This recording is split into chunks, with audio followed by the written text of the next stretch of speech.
Primeira carta de João, capítulo 2, versículos 1 e 2. E eu quero ler com a igreja e peço que você mantenha sua Bíblia aberta. Diz assim a palavra do Senhor: Filhinhos meus, estas coisas vos escrevo para que não pequeis. Se todavia alguém pecar, temos advogado junto ao Pai, Jesus Cristo, o justo. E Ele é a propiciação pelos nossos pecados, e não somente pelos nossos próprios pecados, mas ainda pelos pecados do mundo inteiro. Meus amados, eu quero compartilhar convosco acerca desse tema. Quantos podem ler comigo? Diga: Jesus Cristo, o justo advogado. Vamos ler todos juntos? 1, 2, 3. Jesus Cristo, o justo advogado. Queira tomar o seu assento, e eu quero discorrer algumas coisas nesse texto que nós lemos aqui. Eu peço que você permaneça com a sua Bíblia aberta, que não hajam movimentações, para que nós possamos compreender o que Deus ainda tem para nós aqui hoje. Jesus Cristo, o justo advogado. Amado João, quando ele escreve essa carta, ele já está com elevada idade.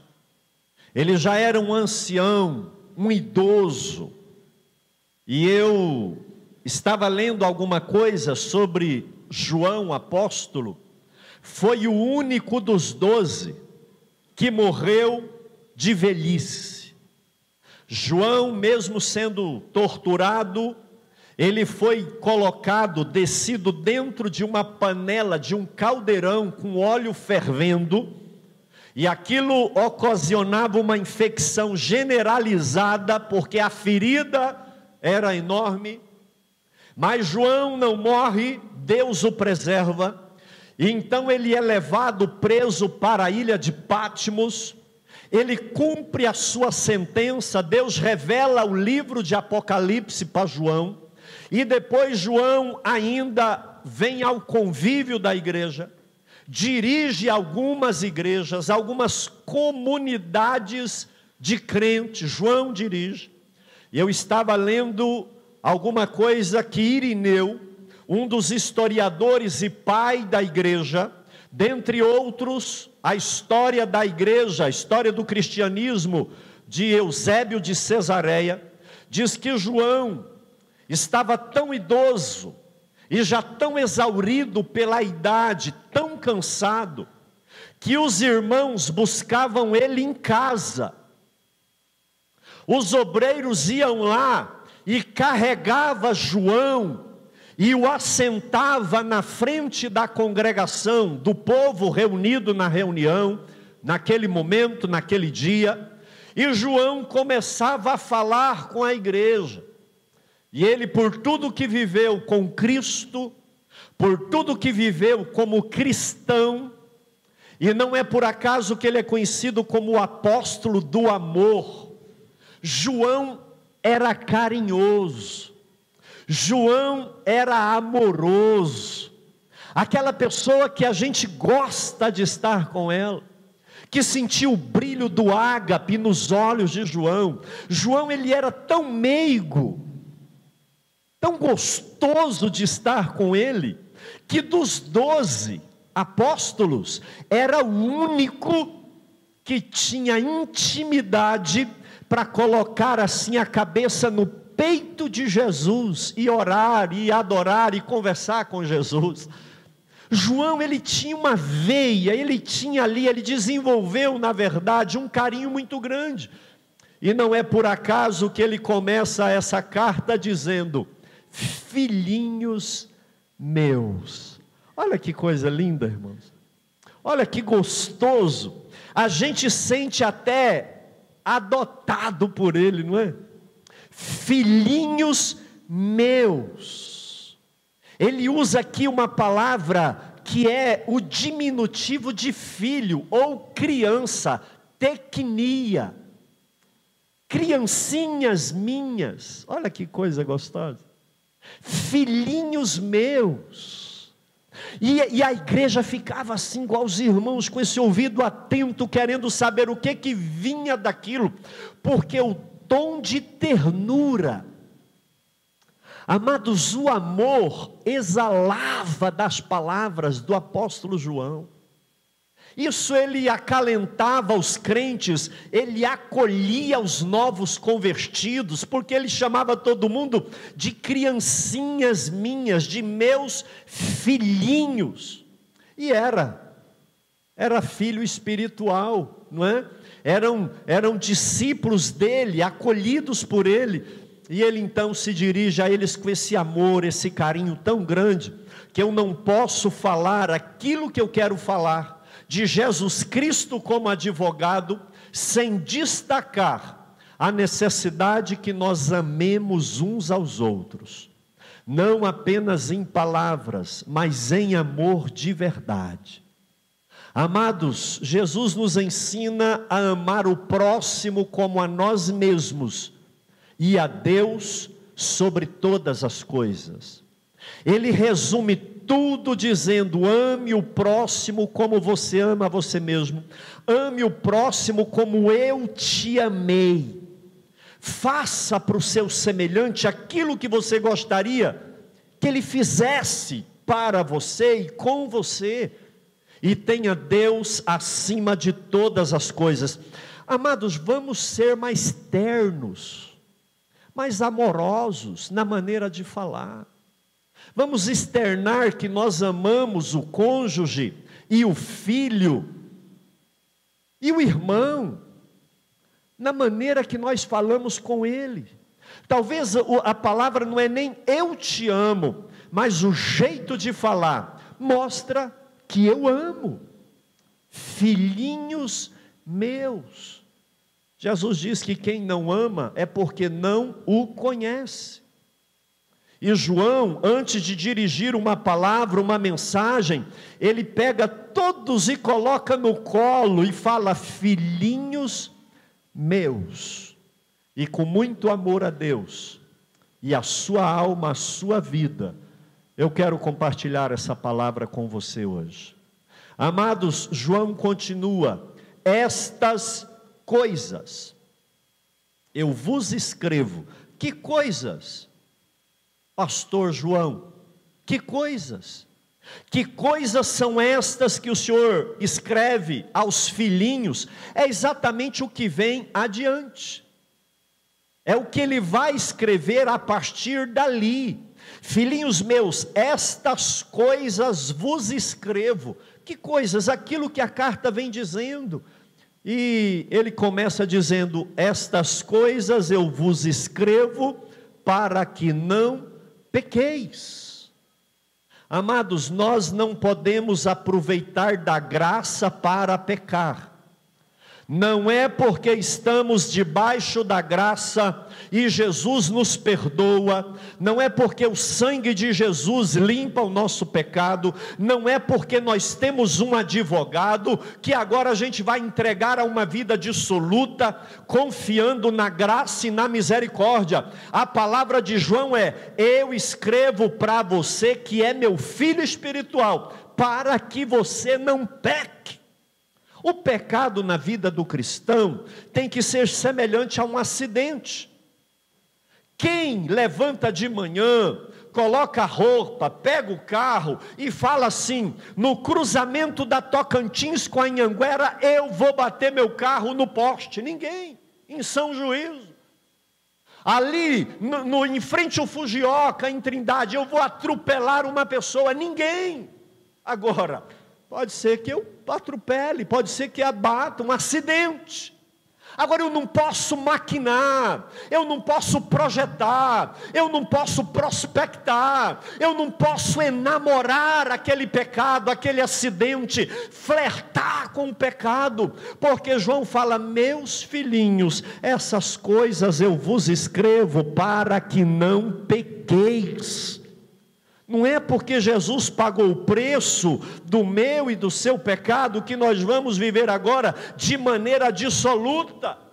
Preste atenção, o pecado foi universal com a queda do ser humano. Todo ser humano, toda pessoa é pecadora. Olha aqui para mim. Mas quem está em Jesus é nova criatura. Ele já não é um pecador fadado ao inferno. Quem está em Jesus é nova criatura. Jesus fez novas todas as coisas, e agora eu sou um santo que luta contra o pecado. Não pequeis. Sabe que não pode, o Espírito Santo fala, mas eu insisto naquela prática pecaminosa que me afasta de Deus e me lança na perdição eterna. Não pequeis. Amados, olha que mensagem pastoral gostosa. Pastor, mas eu tenho um vício, eu tenho uma fraqueza, o senhor não entende.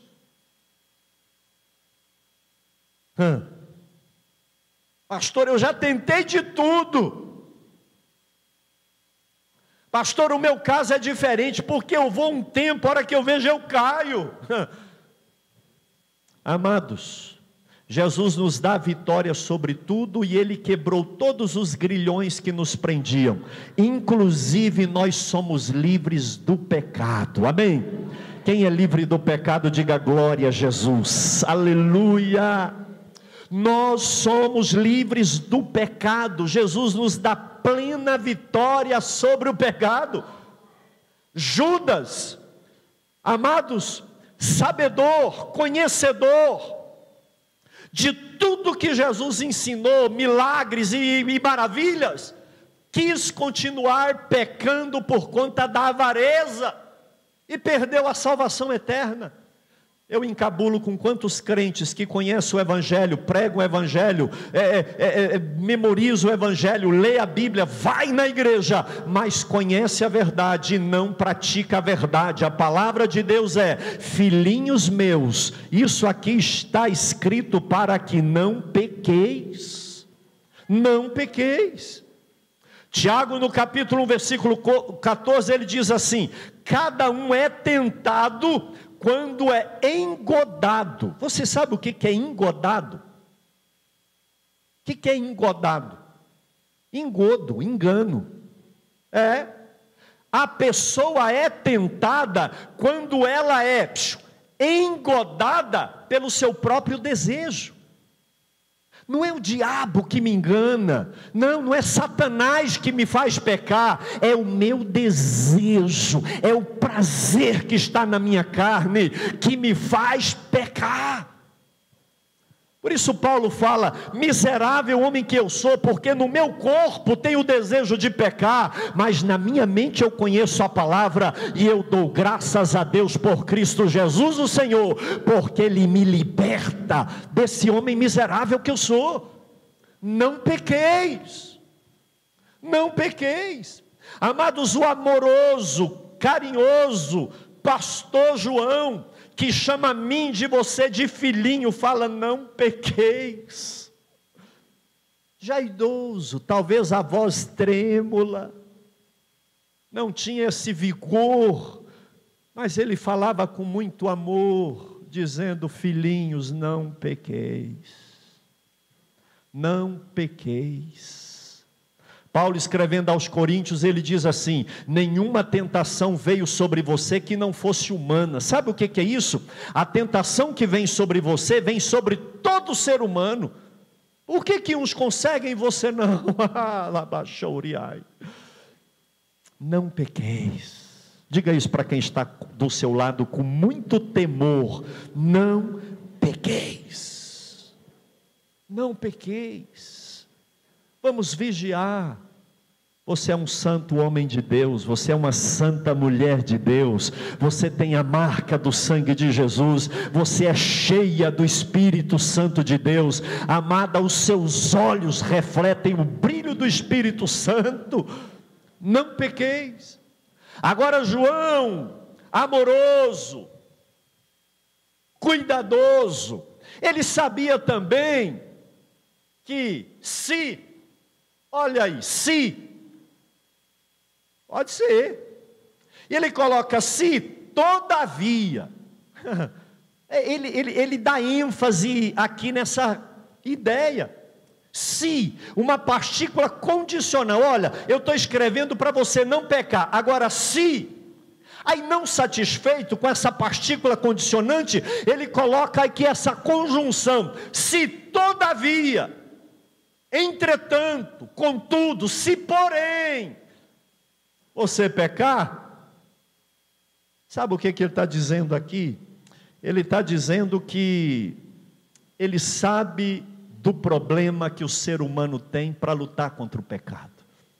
E ele não se coloca ali numa condição de alguém que não peca. Ele fala, olha, nós somos pecadores. Aliás, ele fala na carta dele, que se alguém diz que não tem pecado, é mentiroso, porque a gente acaba pecando mesmo. Agora, não consciente, não planejado, sair de casa e falar, hoje eu vou trair minha esposa, sair de casa e falar assim, hoje o meu marido vai ver comigo, eu vou aprontar. Não, nada disso. Agora, se todavia, por acaso, tiver um acidente, e alguém pecar, amados, nós precisamos lidar isso daqui com muito amor e zelo, porque quem não peca?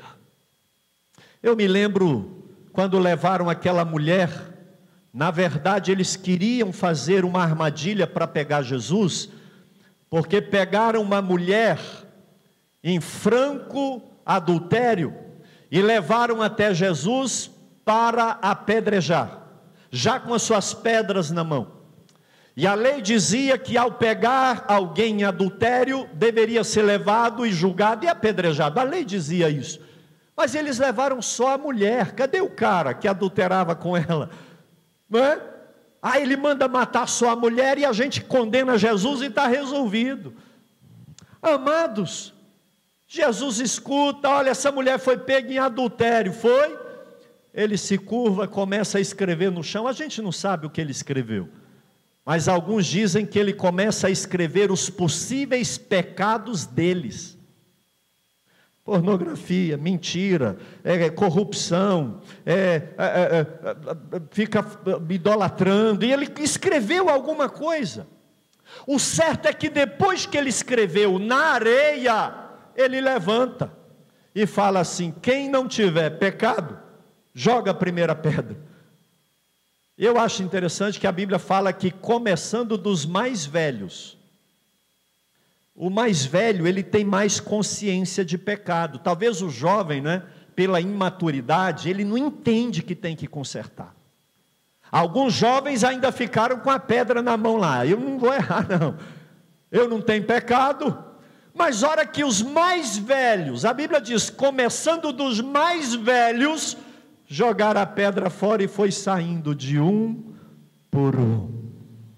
Se todavia alguém pecar. Quando não tinha ninguém, Jesus pergunta para aquela mulher, cadê os seus acusadores? Ela olha e fala, eles não te condenaram? Jesus poderia condenar, sabe por quê? Ele não tinha nenhum daqueles pecados. Mas ele fala, eu também não te condeno. Vai e não peques mais, porque senão vai ficar ruim para você. Amados, tem muito crente legalista. Como é? Tem gente que fala, eu não vou na igreja porque o Beltrano está lá, eu não suporto ver aquele cara. Ele é melhor que você, por acaso? Você é melhor que ela, por acaso? Se fosse, você pararia de julgar e consertaria sua vida diante de Deus. Procura apresentar-te a Deus. A Bíblia diz, tem cuidado de ti mesmo. Quem te constituiu juiz na casa de Deus para ficar pesando o pecado dos outros? Se alguém pecar, tem pastores aqui para cuidar do pecado deles, não compete a ninguém mais. Ah, não vou lá não, porque enquanto a fulana tirar a fulana, pois fique esperta, porque ela vai entrar no céu primeiro do que você, com essa maldade no seu coração. Amados, eu vejo aqui a misericórdia de Deus no coração de João. Eu escrevo para vocês não pecar. Agora, se todavia alguém pecar, e aí, pastor João, e se alguém pecar? Temos um advogado junto do Pai. Você pode dizer glória a Jesus? Glória a Deus. Se alguém pecar, nós temos um advogado junto do Pai. E a palavra advogado aqui é a palavra grega parácletos. Tem algum advogado aqui acadêmico de direito? Tem? Pastor João, Rodrigo, tem aí uma meia dúzia de doutores e doutoras. A palavra grega usada para advogado aqui é paráclito, para, do lado, ajuda, aquele que está do lado para te ajudar. Um dia desse, um irmão chegou e falou: pastor, lá no meu trabalho eu tive um problema e teve uma ocorrência, o delegado e tal. Eu orei, aconselhei, falei: agora vai lá com o advogado. Ele chegou e falou: pastor, quando eu cheguei com o advogado do lado, a conversa mudou. Antes era: passa aqui, senta ali. Agora com o advogado era: senhor, tudo bem, senhor? O senhor mudou, porque o advogado estava do lado. A conversa muda. Quem aqui já precisou aí de um processo, alguma coisa, do serviço de um advogado? Quem? Todos nós. Quem não precisa? Eu estou o tempo todo mandando cliente para os advogados, porque é de Deus. É de Deus, é uma profissão linda, maravilhosa, dentre tantas outras. Agora aqui João fala: olha, se você pecar, saiba que nós temos um advogado junto. Ele está lá do lado do juiz. O Deus Pai é o juiz e o nosso advogado está junto. Ô doutor meritíssimo, o meu cliente, ele não é tão ruim assim. É ruim, não, ele é ruim mesmo. Mas eu morri no lugar dele, e agora o meu sangue purifica ele. Sabe qual que é o gostoso de Jesus como advogado? Ele não fala que você é inocente, ele fala: é culpado. Oh, glória a Jesus. Irmão, que advogado é esse? Meritíssimo, o meu cliente é culpado.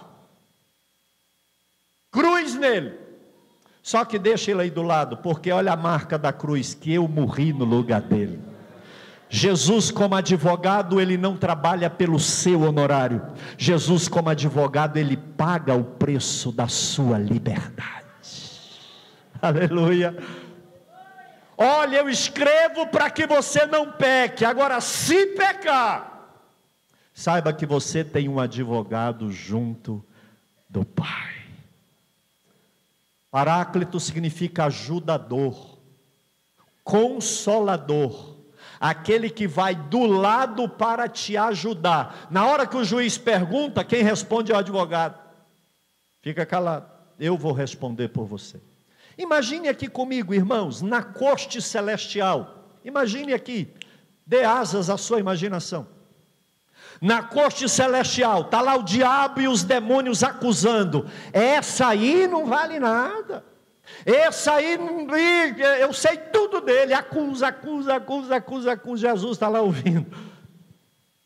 Aí Jesus levanta na hora da defesa e fala: Pai, tudo isso é verdade. Pensa num povinho ruim, aqueles crentes da Trindade. Ruim demais.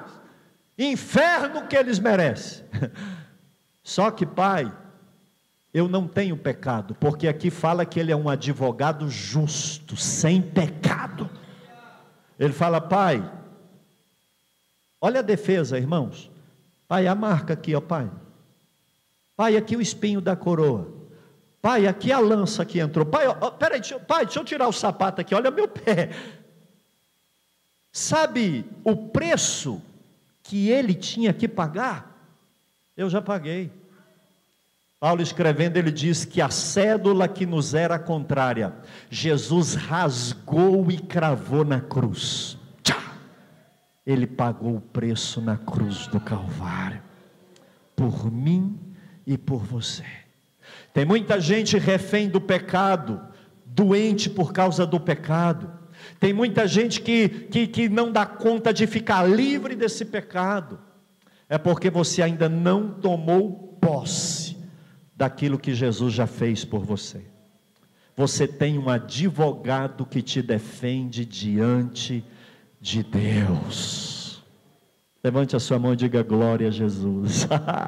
Irmãos, eu amo Jesus. Eu amo Jesus porque Ele me defende. Às vezes Satanás fala: Benjamim, você não é digno, você não pode. É mesmo, mas vem o Espírito Santo e fala: só que Jesus pagou o preço da sua miséria. Lutero, quando traduzia a Bíblia, fugindo da igreja romana, a Bíblia diz que reiteradas vezes Satanás se manifestava para ele e começava a relacionar todos os pecados de Martim Lutero, e aquilo foi agoniando, ele ficando angustiado. De repente ele pega uma caneta da cor vermelha, da tinta vermelha, escreve naquela lista enorme de pecado: mas o sangue de Jesus Cristo, Filho de Deus, me limpa de todo pecado. E é essa a verdade do Evangelho. Amados, o desejo de Deus, a vontade de Deus é que nós não pequemos, mas se tem alguém que está debaixo das garras terríveis do pecado, tem um advogado que te defende junto do Pai. E ele diz: Pai, eu morri por causa do pecado dessa pessoa. Amados, nós precisamos tomar posse de que Jesus é o justo advogado que nos defende. Nós não vamos dar vazão à carne para viver em pecado. Não, em nome de Jesus, não faça isso. Se você morrer em pecado, você não tem salvação eterna. E outra coisa, irmão, não pecar só para não ir para o inferno é muita desonra para o nosso Deus. Jesus pagou um preço tão alto para você continuar com essa fraqueza sua. Jesus pagou um preço tão alto para você continuar se entregando a esses banquetes malignos, que mais parece comida de porco em chiqueiro, é o que é. Em nome de Jesus, não pequeis, mas se alguém pecar, saiba que nós temos um advogado junto do Pai. E quem é esse advogado? Jesus Cristo, o justo. Ele te limpa e te livra de todo pecado. Eu gostaria que você ficasse de pé, meu amado. E João termina dizendo aqui: e Ele é a propiciação pelos nossos pecados, não somente pelos nossos, mas Ele é a propiciação pelos pecados de todo mundo. Que advogado é esse? Olhem aqui para mim. Cadê os advogados aí? Tem algum advogado aqui? Cadê os irmãos que levantaram a mão? Está lá atrás aqui, doutor Rodrigo, João Roberto e outros. Edgley, você vai defender um cliente, ele perde, o juiz fala: está preso. Aí você fala: doutor, deixa ele embora, eu vou ficar preso no lugar dele. É ruim, hein? Ainda ganha os honorários e o cliente vai preso. É a lógica. Só que Jesus não, irmãos. O texto fala que Ele defende a gente diante do Pai. E olha aqui, Ele é a propiciação. Sabe o que é propiciação? É o preço, Jader. O preço pago pelo pecado é Ele. Ele derramou o sangue dele para que eu e você fôssemos livres de todo pecado. Como é que você tem coragem de continuar pecando?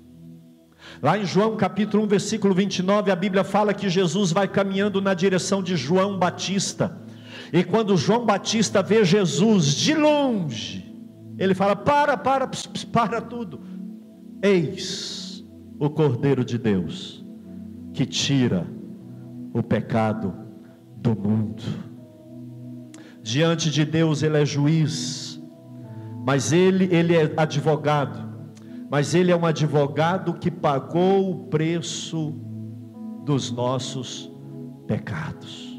O sacrifício foi ele. Pai, o meu cliente Benjamim é ruim e merece a perdição eterna, mas deixa ele livre, eu vou morrer no lugar dele. Foi isso que Jesus fez por mim e por você. Diga para quem está aí perto de você: ele morreu no seu lugar. Diga: ele pagou o preço da sua liberdade. Ele morreu por você. Um advogado que paga a sentença. Um advogado que paga a sentença. E o texto fala que Jesus é justo, ele não teve nenhum pecado. E deixa eu dizer uma coisa aqui para a igreja: não existe causa que Jesus não possa ganhar. Jesus é um advogado que não perde uma causa. Agora, ele tem que ser o seu advogado. Quantos aqui tem Jesus como advogado? Diga eu. Aleluia, gostei do Ihu aí, né? Aleluia, a causa é forte, mas Jesus é meu advogado. Não tem causa que ele não ganha. Agora, doutores do direito, você sai defendendo alguém sem que esse alguém te dê uma procuração? Sim ou não? Claro que não. Eu tenho que fazer uma procuração e falar assim: eu te autorizo. É assim, doutor Rodrigo? É assim? O cliente que eu te mandei assinou? É? Pagou o honorário também? Se você não entregar a sua vida para Jesus, ele não é o seu advogado.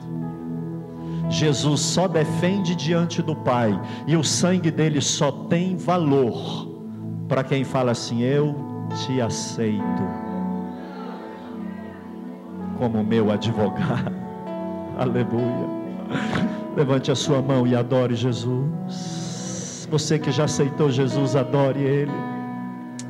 Oh, meu amado, não importa quão terrível seja a sua causa, eu quero te falar que Jesus não perde ela nunca. Xarabachai. Não interessa quão atolado você esteja, entregue o seu caminho ao Senhor, confia nele, e o mais ele fará por você. Mas você tem que passar uma procuração, confessando Jesus como seu Senhor. Está lá atrás o doutor Francisco Figueiredo, advogado. Ele não defende quem não autoriza. Jesus não é seu advogado se você não chamá-lo para ser. Eu quero pedir à equipe que cante aqui um pedaço de um hino.